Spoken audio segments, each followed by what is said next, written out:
السلام عليكم. أولى ثانوي دفعة 2025. النهاردة إن شاء الله هنرجع طبعا بعد العيد وبعد أجازة العيد، فطمنوني عليكم كده بعد الأجازة وانتوا راجعين للدراسة. النهاردة هيكون معانا درس العمليات على المتجهات. تعالوا نفهم سريعا كده العنوان أصلا إيه المقصود بيه. ما احنا خدنا قبل كده العمليات على المتجهات، لما خدنا قبل كده جمع المتجهات وكنا بنقول مثلا عندي المتجه ألف زائد المتجه ب، فكنت بجمعهم عادي خالص وبيطلع لي في الآخر ايه؟ متجه. ده بيطلع لي مثلا هنا قيمة، هنا مثلا السين والصاد بعد ما بجمع الألف والب، وبيطلع لي في الآخر يعني متجه، صح؟ ومثلا لو أنا سميت إن المتجه النهائي ده كان مثلا اسمه ج، ماشي. وكان في برضو طرح المتجهات، المتجه ألف ناقص المتجه ب، برضو لما بطرحهم بيديني في الآخر برضو متجه، وليكن مثلا إن أنا هسميه المتجه د. المرة دي بقى الموضوع مختلف شوية، إن هي مش متجهات موضع. يعني إيه مش متجهات موضع؟ يعني مش المتجه ألف زائد المتجه ب كده، لأ. المرة دي هيقول لي المتجه ألف ب زائد المتجه ب ج مثلا، ويبقى عايزني مش ان انا اجيب الناتج او مثلا ناتج جمعهم، لا، هو عايزني هو ده هيساوي متجه اسمه ايه. يعني ايه؟ يعني المتجه اللي هيطلع ده هيكون اسمه ايه. هو ده بقى درس النهارده، المتجه اللي هيطلع ده هيكون اسمه ايه. قال لي عشان اعرف المتجه اللي هيطلع ده هيكون ايه، فانا عندي طريقه هندسيه. طريقه هندسيه بتكون عامله ازاي؟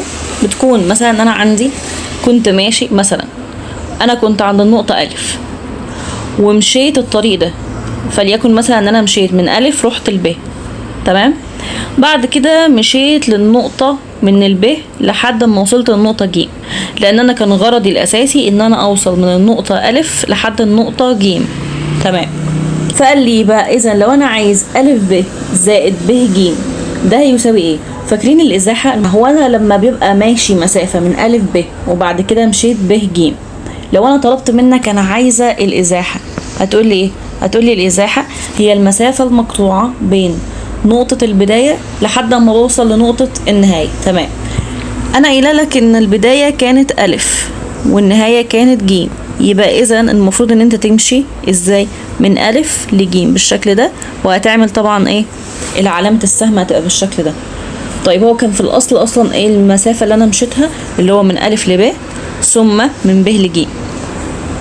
طيب يبقى اذا لو انت مشيت من الف لب زائد ب ج هيديني في الاخر الف ج، صح كده؟ زي ما احنا قلنا دلوقتي، لو انت مشيت مسافة الف ب وبعد كده رحت ماشي من النقطة ب للنقطة ج، فانت في النهاية غرضك انك توصل لج وكانت بدايتك الف، فهات الازاحة، هتقوم قايل لي الازاحة من الف لج، يعني الف ج من متجه الف ج.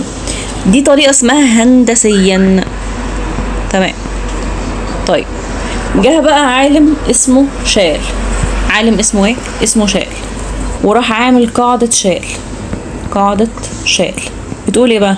ان انت مش شرط اصلا تبص للشكل الهندسي ابدا، امال انت ممكن تحلها على طول كده جبريا. ازاي؟ انا عندي بيقول لي انه الف ب زائد ب ج، انا عايزه اعرف الناتج هيطلع ايه من غير ما ابص عليه هندسيا اصلا. فالعالم شال ده قال ايه؟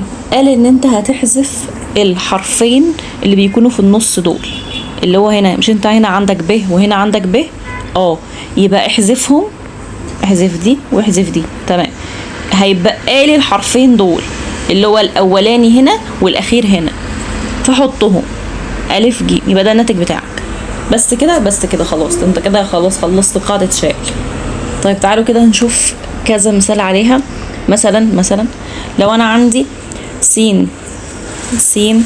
صاد زائد صاد عين هتساوي، هتعمل ايه؟ هتقوم حازف الحرفين اللي شبه بعض اللي في النص دول، صح؟ بيكونوا في النص، وهيبقى لي الحرفين اللي هو الاولاني خالص والاخير من هنا، يبقى لي كده س عين. واحدة كمان، لو انا مثلا عندي ج ب زائد ب واو مثلا اهي، هنحذف الحرفين اللي في النص اهو، دول كده هيتحذفوا اكس، وهيبقى لي دول الجيم والب، الجيم قصدي والواو، يبقى كده الناتج جيم واو. دي كده جيم واو، نعملها بالاسود عشان يبقى كله شبه بعضه، جيم ايه واو.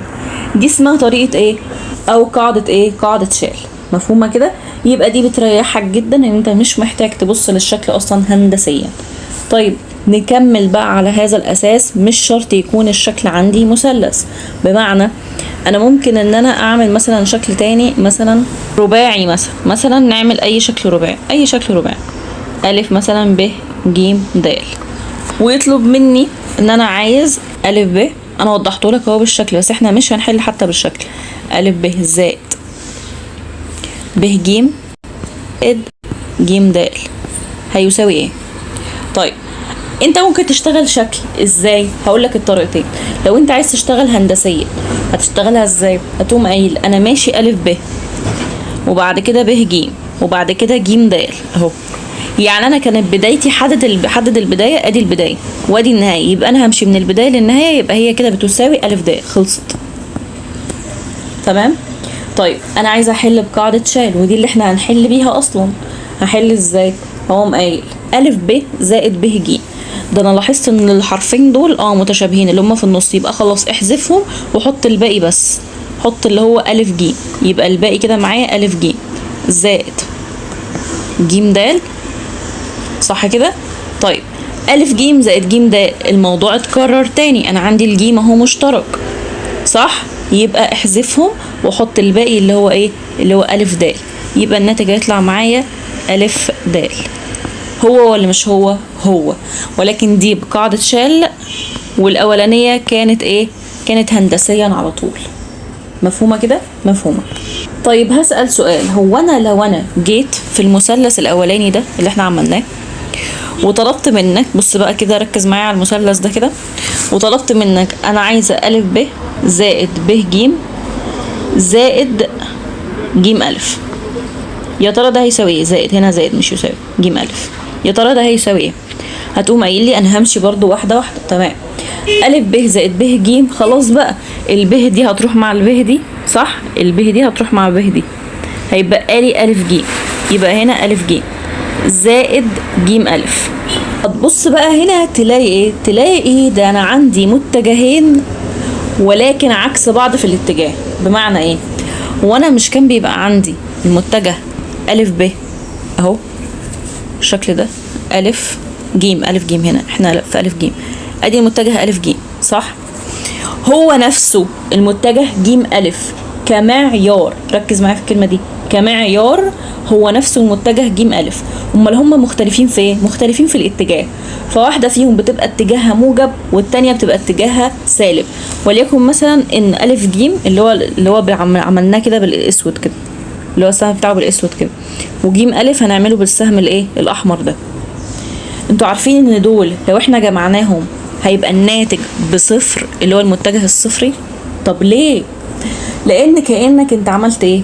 كأنك الف ج دي كانت مثلا، نعملها باللون ده مثلا، كانت 3 الف ج رايحة كده، دي 3. طب ودي عكس الاتجاه ولكن نفس المقدار برضو، فبالتالي بنسميها سالب 3. بنقول انه مثلا الف ج كانت سالب 3 وج الف كانت 3. هما متساويين في المقدار ولكن عشان هما عكس الاتجاه ففي واحدة فيهم هتبقى سالب بس. فتخيل انت بتجمع 3 مع سالب 3، يا ترى الناتج هيكون ايه؟ صفر، صح؟ نفس الموضوع هنا بالظبط. فانت لو جمعت الف ج مع ج الف اللي هي عكسها في الاتجاه هيبقى الناتج صفر. مفهومة كده؟ يبقى الناتج هنا عندي بيكون ايه؟ بيكون صفر. وده بينطبق على، مش شرط اي بقى سؤال هيجيلك بالمنظر ده، لو لقيت 2 مثلا زي كده الف ج زائد ج الف يبقى خلاص ايه؟ بصفر. طبعا مش بنكتبها صفر، بنكتب المتجه الصفري. ليه؟ لان صفر لو انت حطيت صفر كده كأن انا بجمع عددين، كأني بجمع 3 مع سالب 3 فاداني صفر، فده طرح عددين والموضوع انتهى. لا، انا بجمع هنا متجهين، فاذا الناتج لازم يكون برضو متجه، ولكن عشان صفر فهيبقى متجه الايه؟ الصفري. مفهومه دي كده؟ طيب هسألك سؤال سريع، هو انا لو انا عندي مثلا د ب زائد ب د هتبقى بتساوي ايه؟ ها خلاص عرفناها بقى، المتجه الصفري. طب لو انا كان عندي مثلا س ص زائد ص ع ص س هتساوي ايه؟ هتساوي المتجه الصفري برضو. خلاص بقى حفظناها خلاص. وعايزه برضه هنا اكتبها لك بشكل مختلف شويه لان هنحتاجها جدا. مش احنا قلنا ان هي هم عكس بعض في الاتجاه؟ ده معناه انه الف جيم، الف جيم اللي هي دي بتساوي سالب يعني عكس اتجاه جيم الف. صح ولا لا؟ صح ولا لا؟ صح. يعني بمعنى لو كانت مثلا الف جيم ب3 واحنا قلنا انه جيم الف بسالب 3، صح؟ طيب يبقى سالب في سالب، ما هنحط هنا سالب، ودي كانت بسالب 3، يعني كده هتساوي ايه؟ 3 اللي هو بيساوي الف جيم نفسه. صح ولا لا؟ ما هو السالب دي معناها انها عكس اتجاه جيم الف، وحبيت ان انا اوضحها لك كمان بالارقام عشان لو انت مش مقتنع كمان اهي بالارقام. فانت ركز جدا في دي، انه الف جيم بتساوي سالب جيم الف.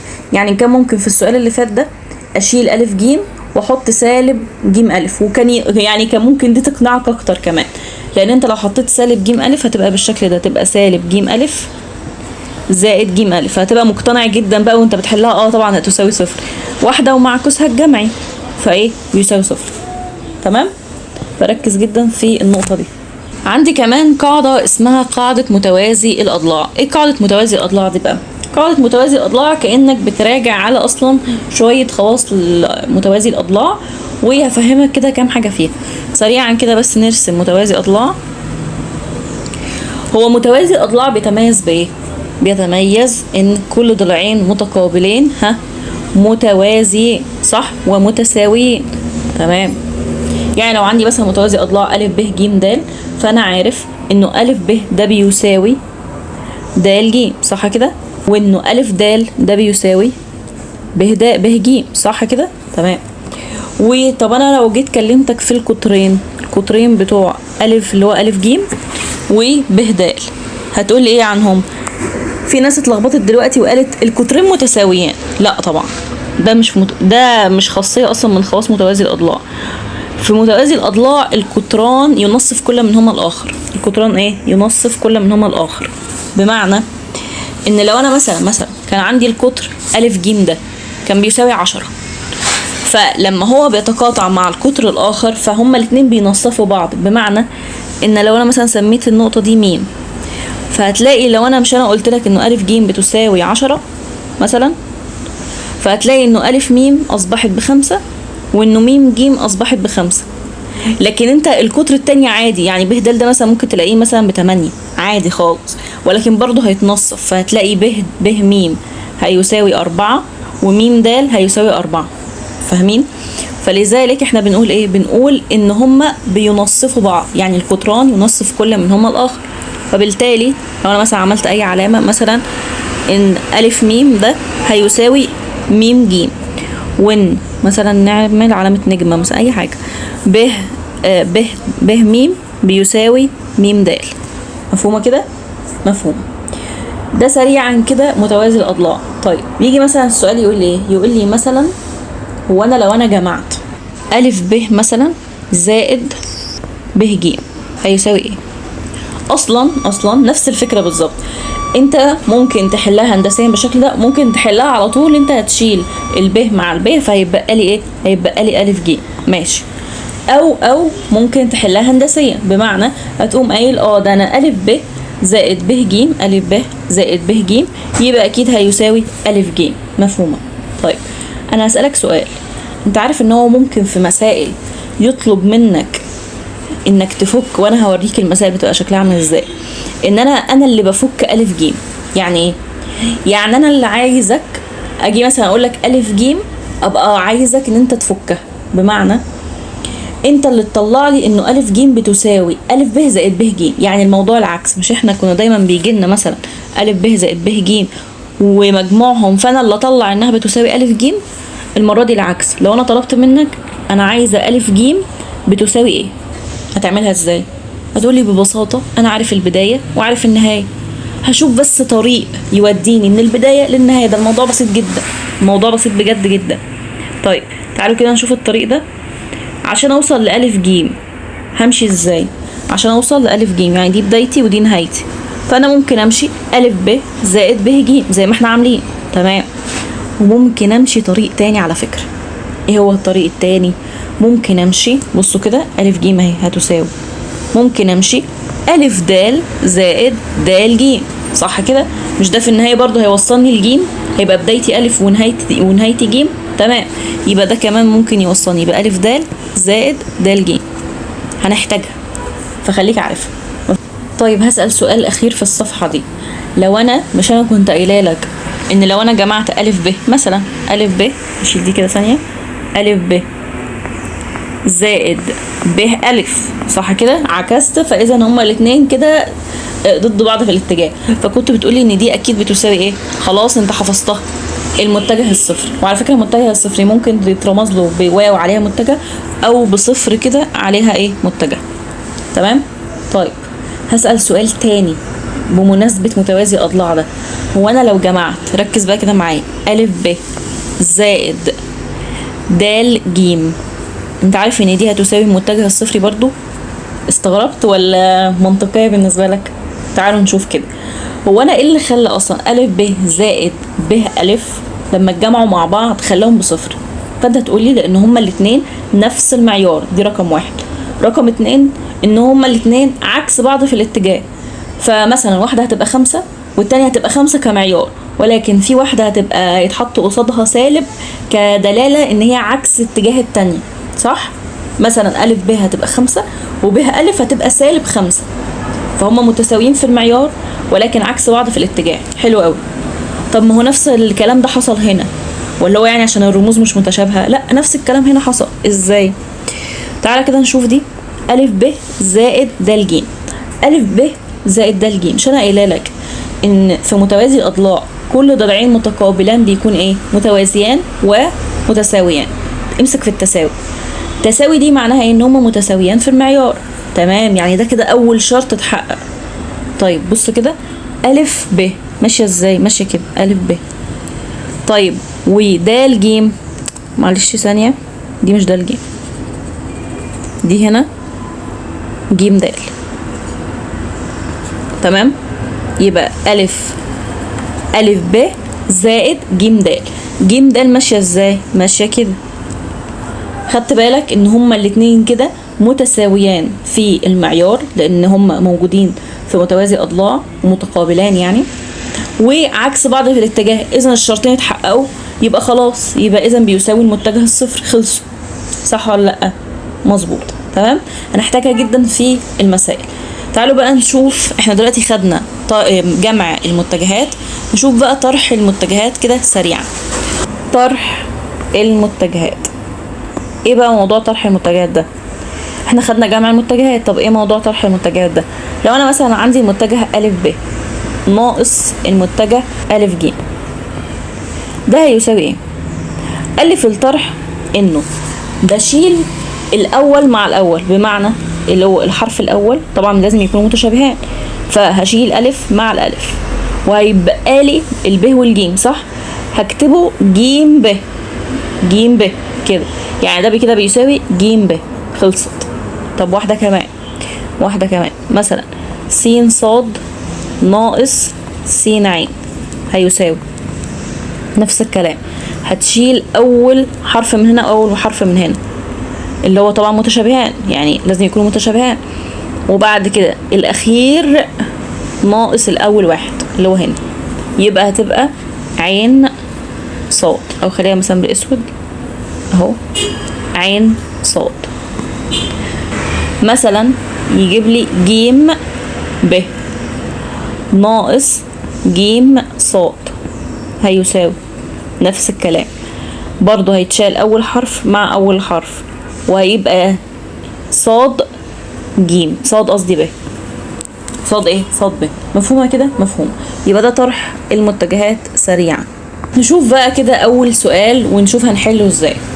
أولا أول سؤال هيبقى هو سؤال وفي نفس الوقت ملحوظة وهتحفظها. تمام؟ طيب بيقول ايه؟ بيقول لي المثلث أ ب ج فيه د منتصف ب ج. يبقى إذا هنرسم مثلث الأول.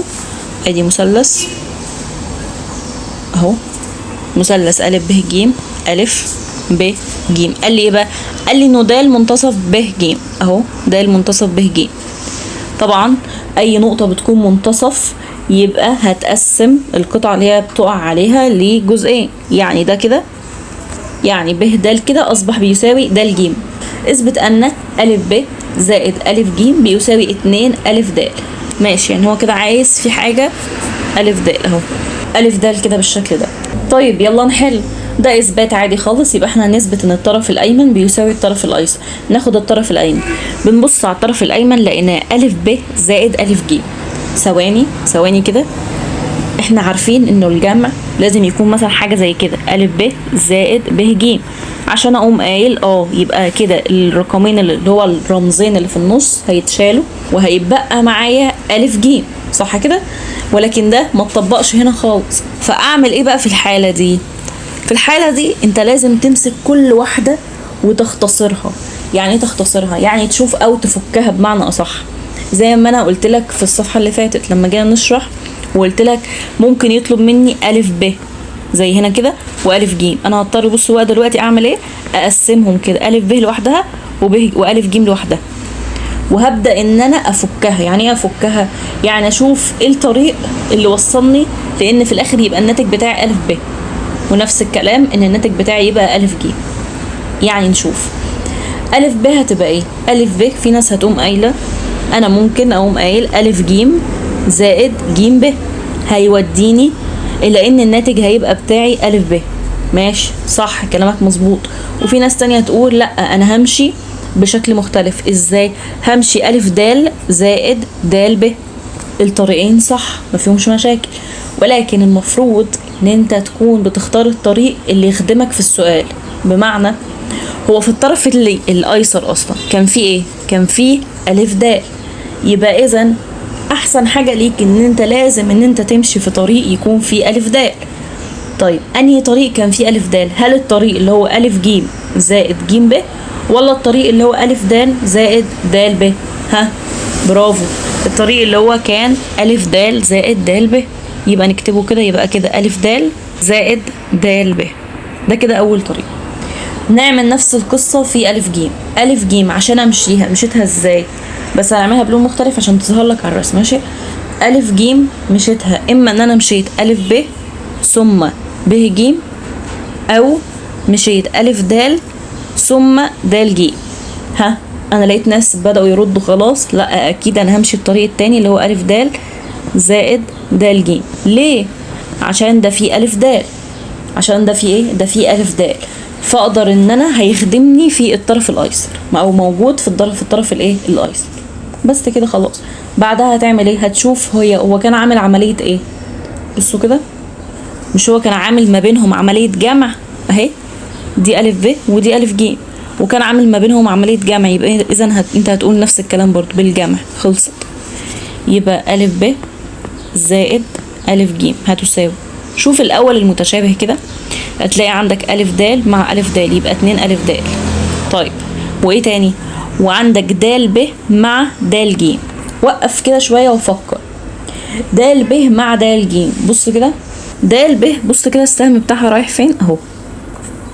طيب وده ج أهو، شايفين السهم اللي بالأصفر ده أهو، د ب بالشكل ده وده ج بالشكل ده. هسألك سؤال، اولا هما الاتنين متساويين في المعيار؟ هتقولي طبعا. عرفت منين؟ ما هي ده اللي نزلت نصفت القطعة ب ج الى نصين قد بعض، النص الاولاني اللي هو ب د والنص التاني اللي هو د ج، فاذا هما الاتنين متساويين في المعيار. طب هل هما متضادان في الاتجاه؟ لو متضادان في الاتجاه ومتساويين في المعيار يقدروا يروحوا مع بعض. ده فعلا ده د ج عكس د ب، صح كده؟ يبقى اذا يروحوا مع بعض. خلاص، يبقى بالجمع انت كده جمعت اتنين عكس بعض في الاتجاه ومتساويين طبعا في المعيار، يبقى يروحوا مع بعض. يبقى خلاص كده الاثبات بتاعك جاهز. يبقى اذا هتقوم قايل يبقى ده كده بيساوي الطرف الايسر. خلاص، يبقى اذا الطرفان ايه؟ متساويين اهو. طيب ايه بقى موضوع، مش انا لما جيت احل معاك في الاول قلت لك ده سؤال وفي نفس الوقت هيبقى حفظ بالنسبه لك؟ يعني ايه حفظ بالنسبه لي؟ يعني المفروض اول ما هو يقول لك انه كان عندي مثلث أ ب ج فيه د منتصف ب ج، تمام؟ على طول تبقى انت في بالك انه أ ب زائد أ ج هتساوي 2 أ د. مش فاهم؟ هنيجي بقى هنا كده، ادي مثلث أ ب ج كان عندي اهو د. ممكن يقولها لك بطريقتين، اما ان هو يقول لك انه د كانت منتصف ب ج، او ان هو يقول لك ان كان عندي الف د متوسط. يبقى اقول تاني، اما ان هو يقول لك ايه، اما ان هو يقول لك انه د منتصف ب ج، او يقول لك انه كان عندي الف د متوسط في المثلث ايه، في المثلث ا ب ج. وقتها انا على طول ببقى حافظ، طبعا دي كده بتساوي دي، ببقى حافظ انه ا ب زائد ا ج بيساوي 2 المتوسط.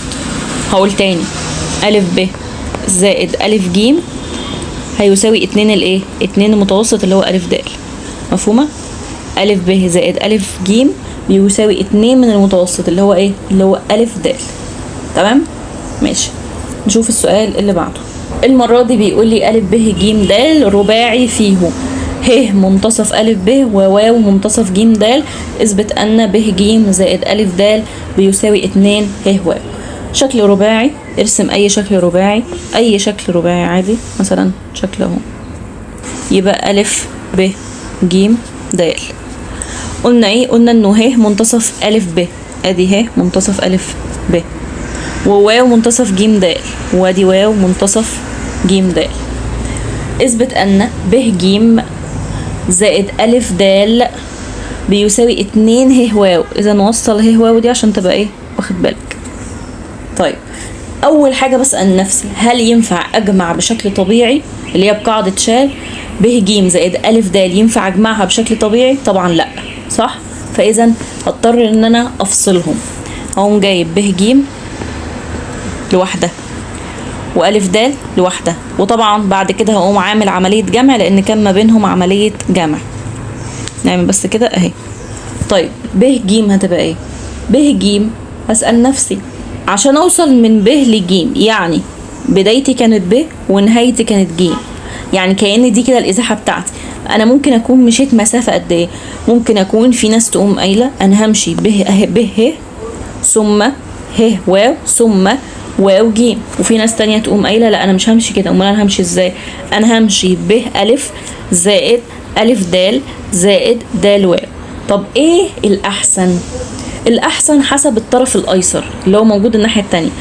ه واو في الطرف الايسر، صح؟ يبقى اذا امشي طريق يكون فيه ه واو. فانت اكيد هتقول لي ايه؟ يبقى هو الطريق ده اللي هو ب ه زائد ه واو زائد واو ج. خلاص، يبقى هو ده الطريق بالنسبه لي الانسب. يبقى ب ه زائد ه واو عشان هو فيه ه واو زائد واو ج. طيب اللي بعده الف د. قولها انت بقى من غير ما احددها على الشكل. الف د انا ممكن امشي، انا ممكن امشي الف ب ثم ب ج ثم ج د، او امشي الف ه ثم ه واو ثم ج د. انهي واحد انسب لي؟ طبعا الطريق التاني عشان فيه ايه؟ عشان فيه ه واو. يبقى همشي نفس الكلام برضو، هيبقى الف ه زائد اهو الف ه زائد ه واو زائد واو د. وابدا بقى ان انا اعمل بالجمع. ليه بالجمع؟ عشان هو ما بينهم اصلا علامه جمع، يبقى انا هعمل بالجمع. يلا بينا. يبقى ب ج زائد الف د هيساوي مجموع ده كله. طيب واحده واحده. هات الاول المتشابه. فانا لقيت المتشابه ه واو مع ه واو، يبقى 2 ه واو. اقف بقى كده شويه لانه اصلا بدأ يظهر معاك الناتج، يبقى اكيد هو اتخلص من الباقي. طب تعالى نشوف كده هو الباقي اتخلص منه ازاي. ب ه هل ممكن انها تكون راحت مع الف ه؟ تعالى كده نشوف. ب ه اهي مع ه الف، قصدي الف ه اهي. ده اكيد راحوا مع بعض. ليه؟ لان القطعه النقطه ه كانت منتصف الف ب، فبالتالي قطعت الالف ب كامله لجزئين. الجزء الاولاني الف ه والجزء الثاني ب ه، وهما الاثنين متساويان في المقدار، ودلوقتي هم عكس بعض في الاتجاه، اذا اكيد هيروحوا مع بعض. نفس الكلام حصل الناحيه الثانيه مع واو ج. بص كده اهو، واو ج مع واو د، نفس الكلام بالظبط. اذا برضه هيروحوا ايه؟ مع بعض. يبقى خلاص الناتج بتاعي 2 ه واو، وده المطلوب ايه؟ اثباته. مفهومه كده؟ نشوف السؤال اللي بعده. السؤال رقم 3، أ ب ج د متوازي أضلاع تقاطع قطراه في م، اثبت أن. أول إثبات أهو، تاني إثبات أهو. تعالوا ناخد واحد واحد. ناخد أول إثبات اللي هو أ ج زائد د ب بيساوي 2 أ ب. أولا هسأل نفسي أول سؤال زي ما أنا دايما بسألك، هل ممكن أعمل جمع طبيعي؟ هتقولي لا مش هينفع، يبقى لازم إن أنا للأسف همسك إيه واحدة واحدة كده. يبقى الإثبات الأولاني اللي هو هجيب الأول أ ج وبعد كده هجيب د ب هيساوي عندي أ ب ج د. هو كان قايل لك تقاطع قطراه في م، يبقى إذا أكيد هحتاج برضو القطرين. ادي القطر الأول، ادي القطر التاني في م، في النقطة ايه م. أ ج ممكن أوصل لها عن طريق ايه؟ عن طريق، قول بقى سريعا كده، احنا خلاص ايه عرفت بنجيبها ازاي. ممكن عن طريق أ ب زائد ب ج، أو أ د زائد د ج. هتقولي اللي بيحكمني الطرف الأيسر. طب تعالى بص كده على الطرف الأيسر، هتلاقيه 2 أ ب. يبقى إذا حاول تظهر معاك أ ب، يبقى أكيد همشي الطريق اللي هو فيه ايه أ ب زائد ب ج. ماشي. طيب وتاني واحدة د ب. د ب هتكون بتساوي د ب، ممكن انها تكون امشي د أ زائد أ ب، او د ج زائد ج ب. انهي واحد هتختار؟ طبيعي لازم ان انا اختار د أ زائد أ ب عشان في أ ب. بعد كده هتعمل بالجمع، يبقى أ ج زائد د ب هيساوي بالجمع هتلاقي أ ب مع أ ب يبقى 2 أ ب. انا قلت لك اول حاجة شوف المشترك. طيب ب أ هتلاقي نفسك بص برضو خليك يعني ايه فكر سنة كده، هتلاقي ان انت خلاص ظهر معاك الناتج، يبقى هو اكيد اتخلص من الباقي. طيب نشوف برضو هو اتخلص من الباقي ازاي. بيقول لك ب ج مع، بص اهدي ب ج ده اللي باقي لي، ود أ.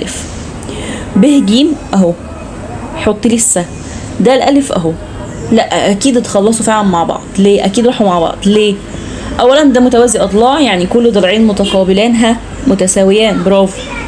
وهنا راح بارز لي ان هو ب ج مع د أ، يعني ضد بعض في الاتجاه، يبقى اذا هم متساويان في المعيار وعكس بعض في الاتجاه، يبقى هيروحوا مع بعض.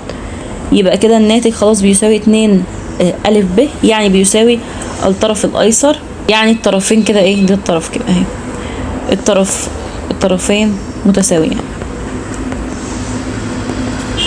مفهومه كده؟ نيجي عند المطلوب التاني. المطلوب التاني كان بيقول ايه؟ كان بيقول انا عايز أ ج ناقص، اخيرا ظهر الطرح شويه، ناقص د ب بيساوي 2 ب ج. السؤال الاول اللي هبدأ بيه، هل ينفع اطرح مباشرة؟ لا. ليه؟ هل اول رقم من هنا بيساوي اول رمز من هنا قصدي بيساوي اول رمز من هنا؟ هل هنا مثلا أ ج ناقص أ ب مثلا؟ لا طبعا. فاذا مش هينفع ان انا اطرح مباشرة. هعمل ايه بقى في الحالة دي؟ مش هينفع ان انت تفصلهم وتقوم قايل لي طرح ومش عارفه ايه. بص هيبقى الموضوع هيكبر منك قوي. اسهل حاجه انك تحول الطرح ده لجمع. ازاي يعني احول الطرح لجمع؟ عشان احنا خدنا في الاول خالص، بصوا كده، عشان احنا خدنا في الاول خالص ملحوظه هنا كانت بتقول ايه، بصوا اهي، انه أ ج بتساوي سالب ج أ. يبقى اذا انا لو انا شفت مثلا طرح عندي كان سالب ج أ وعايزه احوله لجمع، هعمل ايه؟ بص كده، شوف هو عمل ايه. هو اولا غير الاشاره، خلاها موجب، ومش بس اكتفى بتغيير الاشاره، ده بدل الجيم بالالف. يعني هنا كانت سالب ج أ اصبحت موجب أ ج، بس كده خلاص. تمام. يبقى اذا انت هنا عندك بالشكل ده، عندك هنا ايه؟ عندك هنا سالب د ب، يبقى هحولها موجب ب د، موجب ب د. هغير الاشاره بتاعتها وهبدلها، وهبدل الايه؟ الرمزين او الحرفين. تمام. يبقى اذا الاثبات بتاعي اولا، يبقى انا هجيب كده، يبقى اكتبها بقى بالصيغه بتاعتي اللي انا عايزها، ان انا عايز ا كده ج زائد ب د ان هو بيساوي 2 ب ج. انت كده مغيرتش في السؤال ده كده نفسه بيساوي السؤال ده بالظبط. ده بقى الاثبات بتاعك اللي انت عايزه. نثبته ازاي؟ هنعمل نفس الطريقه بتاعتنا بقى بتاعت الجمع العاديه خالص، ا ج اهي وب د اهي. أ ج اما ان انا امشي أ ب زائد ب ج، او أ د زائد د ج. هتختار انهي؟ حسب الطرف الايسر. لقيت الطرف الايسر فيه ب ج، يبقى اكيد همشي اول طريق اللي انا قلته اللي هو أ ب زائد ب ج. طيب ب د ممكن امشيها ازاي؟ ب د اما ان انا امشي ب ا زائد ا د، او ب ج زائد ج د. هتمشي ازاي؟ اكيد همشي الطريق التاني عشان في ب ج زائد ج د. خلاص يبقى كده هنقوم قايلين بالجمع. يبقى بالجمع كده هعمل ايه؟ بالجمع يبقى انا عندي ا ج اهو زائد ب د هيساوي ا ج زائد ب د هيساوي. شوف المشترك الاول، هتلاقي عندك ب ج مع ب ج 2 ب ج. طالما ظهر معاك الحل يبقى اكيد الباقي ايه؟ راحوا مع بعض. بس طبعا لازم تشوفهم الاول على الرسم. بص كده ا ب اهي، ج د اهي، ده اكيد راحوا مع بعض. ليه؟ والله ضلعين متقابلان متساويان، لان ده انا بشتغل في متوازي اضلاع وعكس بعض في الاتجاه، يبقى اكيد راحوا مع بعض. يبقى خلاص ايه؟ دي كده راحت مع دي اهي، بس يبقى ده كده الناتج بتاعي. يبقى اذا الطرفين ايه؟ متساويان. تعالوا نشوف السؤال ده كده بدأ يظهر لي ايه. بدأ يظهر لي فيه ارقام وحاجات كده. تعالوا نشوف. مثلث ا ب ج فيه د بتنتمي الى ب ج. يعني انا كان عندي مثلث، يبقى نرسم مثلث اهو ا ب ج. د بتنتمي لب ج. خد بالك لان بشوف الغلطات دي. بلاقي ان في ناس د بتنتمي لب ج يقوم حاطط لي د في النص، ما بين في النص بالظبط، يقوم حاطط لي كده د هنا كده وخلاص. هو اعتبر ان د منتصف ب ج، وممكن يشتغل ان دول خلاص بيساووا بعض. لا، مفيش الكلام ده. د تنتمي لب ج يعني ده معناها انها نقطه بتنتمي للقطعه ب ج عادي، مش شرط انها تكون في المنتصف، الا لو هو قال لي انه ده المنتصف ب ج ماشي. فبالتالي خليك وانت في الرسم موضح لنفسك عشان ما تتلخبطش، لان ممكن تبقى انت فاهم المعلومه وتيجي وانت بترسم تحط د في النص وتتعامل عشان انت الرسمه قدامك انه د بينك انها في النص، فتتعامل انها ايه؟ في النص. فخد بالك، خليها شويه ما تبقاش في النص، ماشي؟ طيب بيقول لي 2 ب د بتساوي 3 د ج. اثبت ان 2 ا ب زائد 3 ا ج بيساوي 5 ا د. اولا انا مش هسأل نفسي السؤال المره دي هل الجمع ينفع الجمع العادي ولا لا. ليه؟ لان الجمع العادي ما فيهوش ارقام اصلا. يعني ما فيهوش ارقام، مثلا ان انا ما علمنيش ان انا لما يجي مثلا 2 في ا ب زائد 3 ا ج، الحاجات دي ما فيهوش ارقام. فبالتالي انا لازم ان انا افرقهم كده. طيب هفرقهم ازاي؟ هل هفرقهم 2 ا ب؟ هل هفرقهم كده ولا هفرقهم ا ب في الاول وأ ج؟ ها، الناس اللي فاهمه بجد وفهمت خلاص اللي فات هتقول لا، اكيد هفرقهم ا ب لوحدها وبعد كده ا ج لوحدها. ليه؟ لان انا مش هعرف اجيب من الرسمه 2 ا ب، هجيبها منين؟ صح؟ فاذا انت هتعمل ايه؟ هتجيب ا ب عادي خالص، وبعد كده ابقى اضرب المعادله كامله اللي هي هتطلع لك في 2. خلصت، ماشي؟ طيب ا ب هعملها ازاي؟ برضو ا ب طالما هو ظهر لي، على فكره طالما هو قال لي ا د يبقى وصل ا د ببعض، ماشي؟ هو كلمني عن في ا د اهي، بس انا بقول لك تاني اهو، وضح لنفسك في الرسمه انه ده مش في النص. يعني خليها ايه؟ مش في النص عشان انت ما تتوهش حتى وانت بترسم وانت بتحل. حتى ممكن عينك تهيالك ان هي خلاص ده في المنتصف وتحل على هذا الاساس. قلنا انه عايز 2 ا ب زائد 3 ا ج بيساوي 5 ا د. ا ب ممكن امشيها اما ا د زائد د ب او ا ج زائد ج ب. همشيها ازاي؟ طبعا انت خلاص عرفت. همشيها اكيد ا د زائد د ب. ليه؟ عشان ظهر لي ا د وانا محتاج ان الناتج بتاعي يكون فيه ا د، ماشي؟ طب والتانية ا ج. ا ج هتبقى اما ان انا امشي ا ب زائد ب ج او ا د زائد د ج، وهي دي اللي انا هختارها، اللي هي ا د اهي زائد د ج. طيب هل هو كان محتاج مني ا ب ولا محتاج مني 2 ا ب؟ لا، محتاج مني 2 ا ب. خلاص يبقى اضرب المعادله كلها في 2، يعني هتبقى بالشكل ده 2 2 2. طب و ا ج برضو كان محتاج مني 3 ا ج، يبقى اضرب المعادله كامله في 3 3 3. خلصت. كان ما بينهم علامه جمع، يبقى اكتب بالجمع وابدا ان انت اجمع. يلا بينا. يبقى 2 ا ب زائد 3 ا ج هيساوي، شوف الاول المتشابه، 2 ا د مع 3 ا د يبقى 5 ا د. بمجرد ما يظهر لك الناتج اللي هو الطرف الايسر ده، يبقى تأكد ان الباقيين راحوا مع بعض.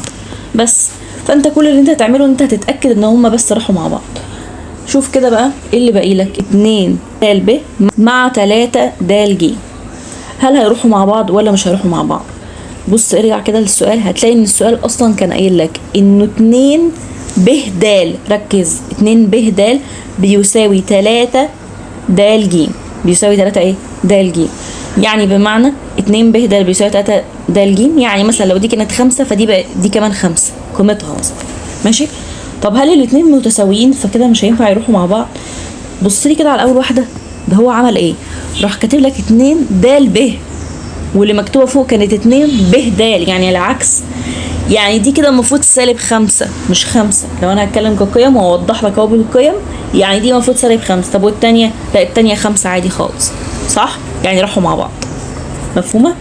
يعني هو مديلك علاقه ان هما الاتنين متساويين، ولكن جه وهو في الحل عكس لك واحده فيهم، يبقى ده معناه انها عكس اتجاه التانيه، يعني يروحوا مع بعض عادي خالص، ونفس القيمه طبعا لان انت كنت موضحه لي ان هما نفس القيمه.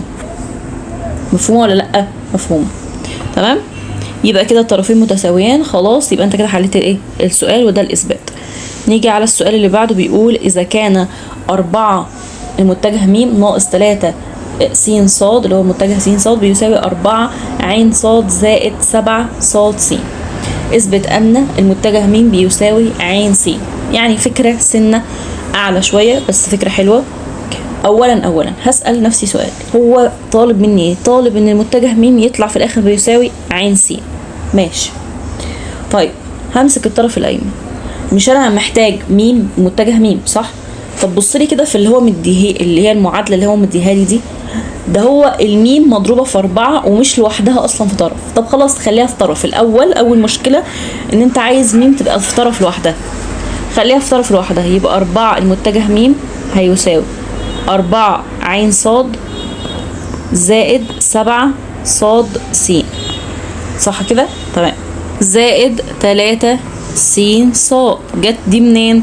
اهي، ما هي دي راحت بعكس اشاره، بقصدي موجب 3 س ص، ماشي. هبص في المساله، هو ممكن 2 مثلا يروحوا مع بعض؟ ركز كده معايا، ممكن 2 يروحوا مع بعض. لقيت ده دي ع ص ودي ص س ودي س ص، دي ايه؟ س ص. ايه ده ينفع يروحوا مع بعض او مش يروحوا مع بعض كلهم؟ بمعنى ايه؟ لقيت ان هنا ايه ده في هنا واحده ودي عكسها في الاتجاه، صح؟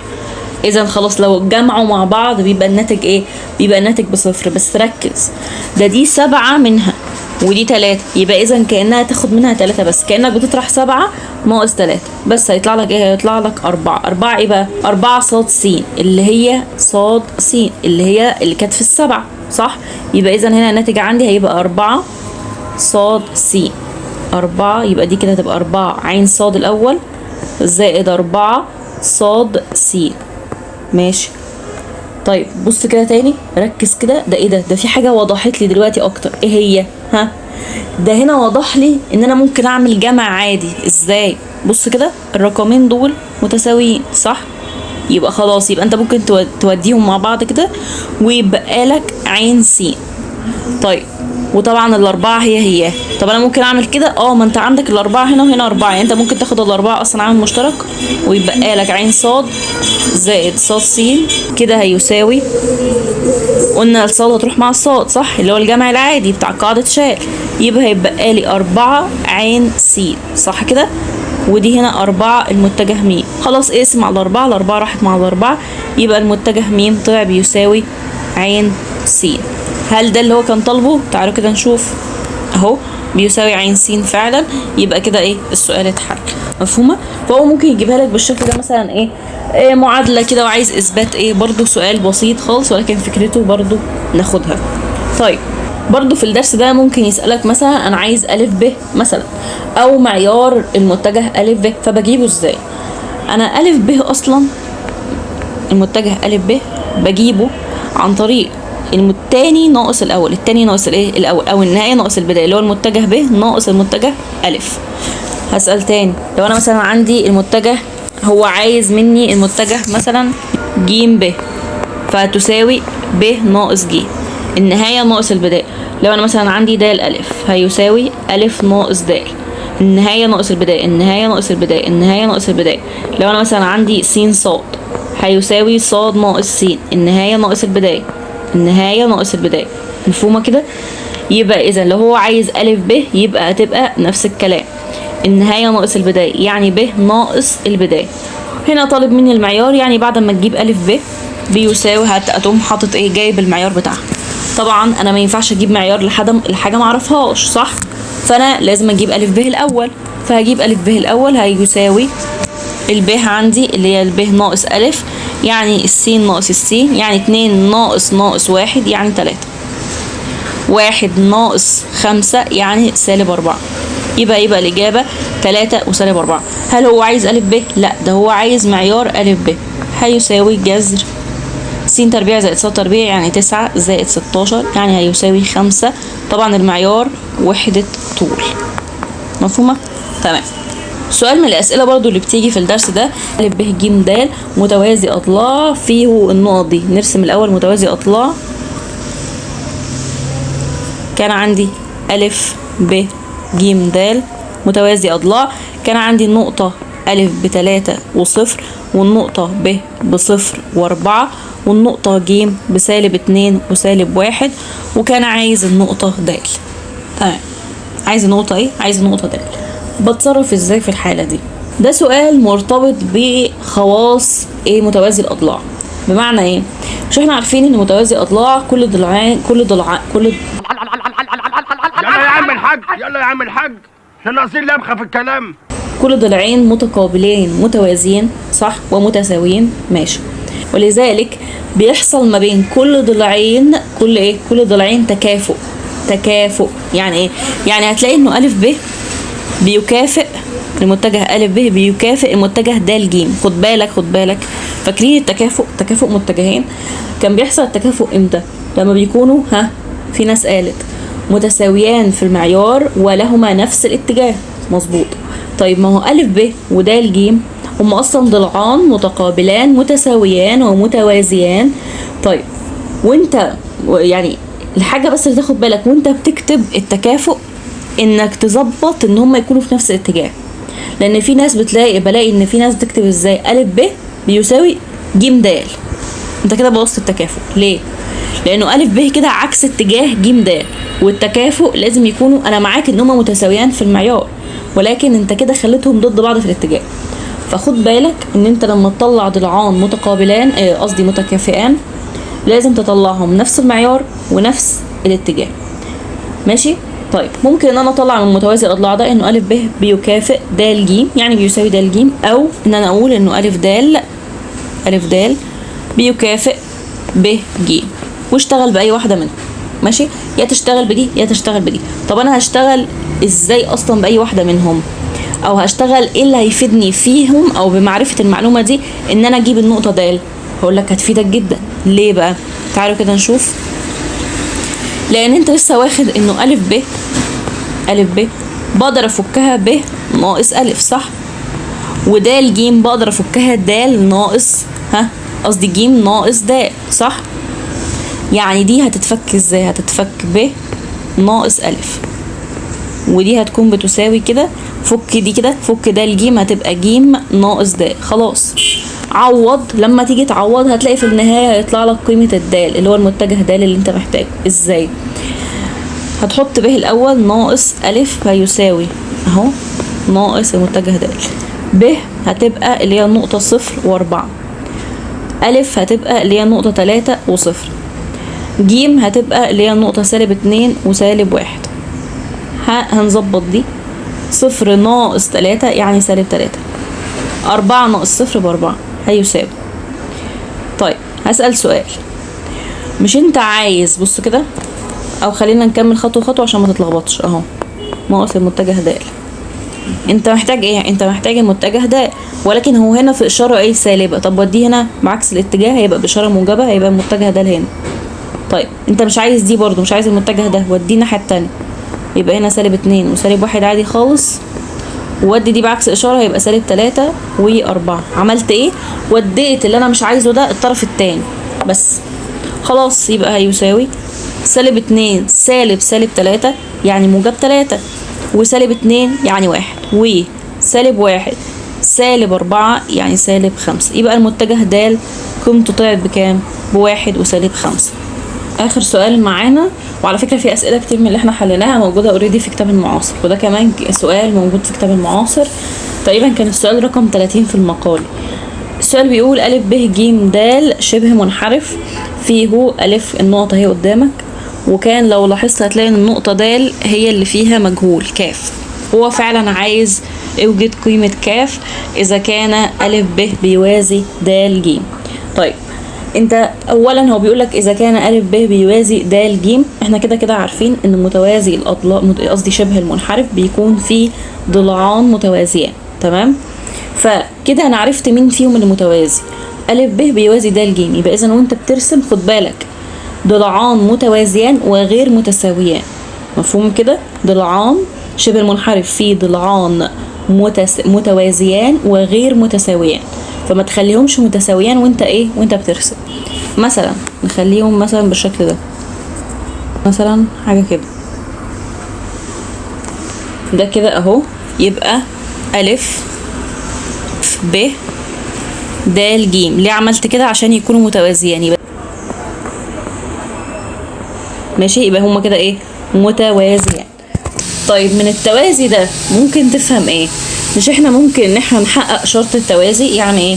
مش احنا درسنا في درس المتجهات ان بما ان لو انا عندي ضلعان او متجهين متوازيان، اللي بيحصل بيكون عندي م1 بيساوي م2، صح؟ خلاص يبقى اعمل كده. م1 اللي هو س على ص على س قصدي، وهنا ص على س، يبقى م1 على م2. بس هسأل نفسي سؤال، هو انت اصلا معاك أ ب عشان تجيب الميل بتاعه، او انت معاك د ج عشان تجيب الميل بتاعه؟ هتقولي لا، بس انا اقدر اجيبه عن طريق ايه؟ أ ب هجيبه عن طريق ب ناقص أ.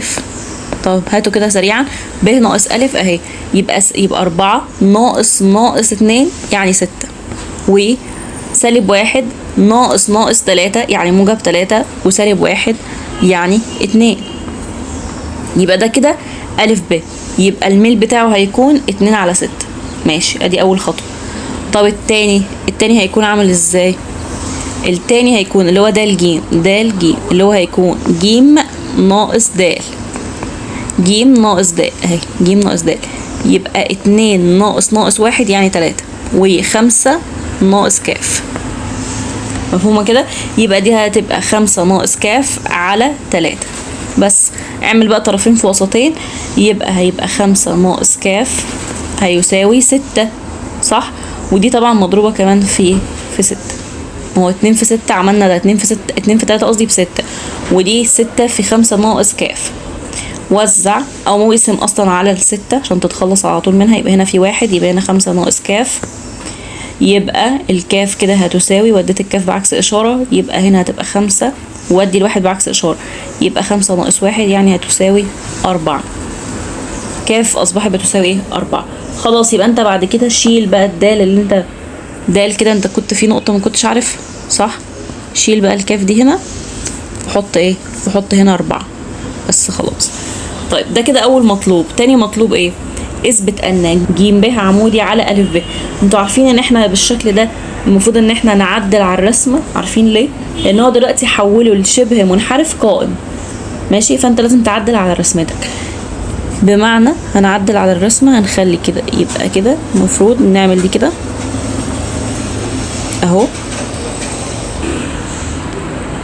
اهو بالشكل ده، ودي النقطة ج زي ما هي عادي خالص. يبقى كده فعلا اصبح ج ب عمودي على أ ب اهي، الزاوية هنا قائم كده. عن طريق الاثبات التاني ده كده هو حوله من شبه منحرف عادي لشبه منحرف قائم الزاوية. طيب هعمل ايه بقى؟ عايز اثبت برضو انه الاتنين دول عموديين، نفس الفكرة. يبقى ده معناه ان ميل الاول في ميل التاني بيساوي -1. في ناس بتبقى حافظة اللي احنا شرحناها المرة اللي فاتت، اللي هو الاسطمبة بتاعت انهم متعامدان، اللي هي كانت بتاعت ايه؟ اللي كنا بنقول س1 في س2 زائد ص1 في ص2 هيساوي 0. عايز تحل بالطريقة دي على طول وتعوض، ماشي. عايز تعوض بالطريقة دي، ميل الأول في ميل التاني بيساوي -1 وتبدأ تعوض، ماشي، مش هتفرق. ماشي. تعالوا المره دي نعوض بالطريقه التانية. بما اننا حلينا التوازي بالطريقه اللي هي الاولانيه اللي هي الميل الاول بيساوي ميل التاني. وعلى فكره في التوازي ممكن انت برضو تحلها ايه، تحلها على طول بس واحد مضروبه في صاد 2 ناقص س 2 مضروبه في صاد ايه 1 يساوي 0 برضو. ممكن تحلها كده او بالطريقه الاولانيه. طيب نشوف التعامد بقى. التعامد هيبقى معايا س الاولانيه في س التانية. عشان بس المساحه احنا كده كده عرفنا خلاص ايه انه ك بتساوي 4. تمام. فعشان المساحه هشيل ده خلاص. طيب هسأل نفسي الأول، هو أنا معايا أصلا هو كان التعامد ما بين أ ب وب ج. هو أنا معايا أ ب وب ج؟ هتقولي أ ب أنا معايا ليه؟ ما أنا جايبها فوق قبل كده. أ ب كانت ب6 أهي 6 و2. لكن ج ب هي اللي مش معايا، فنجيب ج ب أهي هيساوي ب ناقص ج صح؟ 4 ناقص 2 ب2. سالب 1 سالب 5 يبقى سالب 6. س 1 في س 1 في س 2. خلاص بقى نضرب. هحط لك الاتنين فوق بعض عشان تاخد بالك. أ ب كانت عندي بتساوي 6 و2. نشوف بقى كده. يبقى س 1 في س 2 يعني 2 في 6 زائد صاد 1 في صاد 2 يعني سالب 6 في 2. على طول يبقى أكيد بصفر. 12 ناقص 12 يبقى بصفر. يبقى إذن الاتنين إيه متعامدان. يبقى احنا كده أثبتنا إن الاتنين متعامدان. نيجي عند اخر مطلوب بيقول ايه، اوجد مساحة شبه المنحرف أ ب ج د. مساحة شبه المنحرف بتساوي ايه اصلا؟ بتساوي نص في مجموع القاعدتين المتوازيتين في الارتفاع. عارف ده معناه ايه؟ ده معناه انه بس عشان بس المساحة صغرناها بس شويه كده عشان تبقى ايه، عشان المساحه بس. ده معناه ان نص في مجموع القاعدتين المتوازيتين. هما مين القاعدتين المتوازيتين دول؟ اللي هو د ج وأ ب صح، والارتفاع اللي هو ب ج صح كده. يبقى انت محتاج ايه؟ انت محتاج نص في معيار صح. معيار ايه؟ معيار أ ب زائد ما انت قلت لي مجموع معيار د ج. ده كله كمان هيتضرب في معيار الارتفاع اللي هو ب ج. طب هل كله معايا؟ يعني أ ب معايا أ ب معايا. طب د ج معايا د ج معايا. طب ب ج معايا ب ج معايا. كله معايا. بصوا أ ب كنا احنا جايبينها اهي مثلا ممكن نشيلهم اهو كل واحده. هتقوم طبعا هتجيب المعيار لكل واحده. طيب المعيار ده هيبقى ايه؟ هيبقى جذر 6 تربيع زائد 2 تربيع. وده نفس الكلام جذر 2 تربيع زائد 6 تربيع. ده هيطلع 2 جذر 10 وده يطلع 2 جذر 10. وده هيكون جذر 3 تربيع يعني 9 زائد 1 تربيع يعني 1 يعني هيساوي جذر 10. يعني لما تيجي تعملها هتبقى نص مجموع القاعدتين اللي هو معيار أ ب اللي هو كان 2 جذر 10 زائد معيار د ج اللي هو جذر 10. ده كله برضه هيتضرب في الارتفاع اللي هو 2 جذر 10. يعني في الاخر هيطلع لك 30. انا بتكلم في مساحة يبقى 30 وحدة مربع. وحدة مربع او وحدة ايه مساحة. معلش ان احنا لغفلنا قوي واحنا المساحة بس ضيقة، فلغفلنا كمان قوي واحنا بنحل. والسؤال ده انا طالبة منكم ان انتوا بعد ما تفهموه كده عايزاكم ان انتوا تحلوه تاني كامل وتبعتوا لي الحل على جروب التليجرام اللي هيكون موجود في اول تعليق مثبت. وجروب التليجرام بينزل عليه الورق ده كامل. فبرضه لو انت عايز الورق ده هتلاقيه على جروب التليجرام اللي هيكون موجود في اول تعليق مثبت. ومطلوب منكم ان انتوا تحلوا السؤال ده تاني وتبعتوه لي على الجروب. ماشي. خلينا اكتب لكم كده عليه واجب عشان ايه، وبعتوه على جروب التليجرام وانا هشوف ايه الحل. كده انت ممكن تصحح لنفسك برضو حتى لو انت مش تبعته على جروب التليجرام.